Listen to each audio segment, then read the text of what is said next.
ఇసుక అక్రమ తవ్వకాల కేసులో యూపీ ఢిల్లీలో సీబీఐ సోదాలు నిర్వహిస్తోంది. ఐఏఎస్ అధికారి చంద్రకళ ఇంటిపై సీబీఐ దాడులు నిర్వహిస్తోంది. మైనింగ్ శామ్ ఇసుక మాఫియాతో చేతులు కలిపిందని, అవకతవకలకు పాల్పడిందని సీబీఐ కేసు నమోదు చేసింది. ఏకకాలంలో 12 చోట్ల సీబీఐ సోదాలు నిర్వహిస్తోంది. అలహాబాద్ హైకోర్టు ఆదేశాల మేరకు కేసు నమోదు చేసినట్లు సీబీఐ అధికారులు తెలిపారు.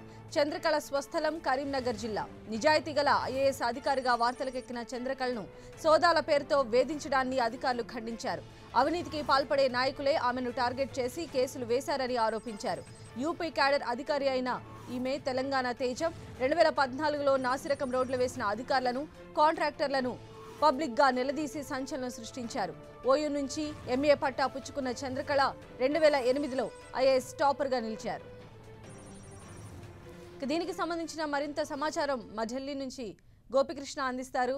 గోపికృష్ణ, తెలంగాణకు చెందిన ఐఏఎస్ అధికారిని ముఖ్యంగా చంద్రకళ సంబంధించి ముఖ్యంగా అక్రమ ఇసుక తవ్వకాల కేసులో ఢిల్లీ అలాగే యూపీలో సోదాలు చేస్తుంది సిబిఐ. ఇందులో భాగంగా చంద్రకళ నివాసంలో కూడా సోదాలు నిర్వహిస్తుంది. అయితే ఆమె గతంలో ఉత్తమ అధికారినిగా పేరు తెచ్చుకున్న వ్యక్తి. ఈ ఇసుక అక్రమ తవ్వకాల్లో ఆమె జోక్యం ఉంటుందా, అసలు నిజంగా ఆమె అక్రమాలకు పాల్పడిందా అనే అంశాలకు సంబంధించి ఇంకా ఇన్వెస్టిగేషన్ అనేది కొనసాగుతుంది. అయితే గతంలో ఆమె ముఖ్యంగా ఆమె ప్రతిభకు, ఆమె పనితీరుకు ఆమె ఉత్తమ అధికారిని అని చెప్పి పేరు తెచ్చుకుంది. ప్రస్తుతం ఆమె స్వచ్ఛ భారత్ మిషన్ కి డైరెక్టర్ గా కూడా పనిచేస్తున్నారు. అయితే ఆమెపై వస్తున్న ఈ అవినీతి ఆరోపణలకు సంబంధించి ముఖ్యంగా అధికారులు అయితే అభ్యంతరం వ్యక్తం చేస్తున్న పరిస్థితుంది. కానీ సిబిఐ ఈ కేసుకు సంబంధించిన ఇన్వెస్టిగేషన్ కొనసాగిస్తుంది. ఆమె ఇసుక అక్రమ సంబంధించి ఏమన్నా అవకతవకలకు పాల్పడ్డారా అన్న అంశానికి సంబంధించి మాత్రం ప్రస్తుతం దర్యాప్తు జరుగుతోంది. ఇందులో భాగంగానే ఆమె నివాస సముదాయాలకు సహా ఇతర కార్యాలయాల్లో ప్రస్తుతం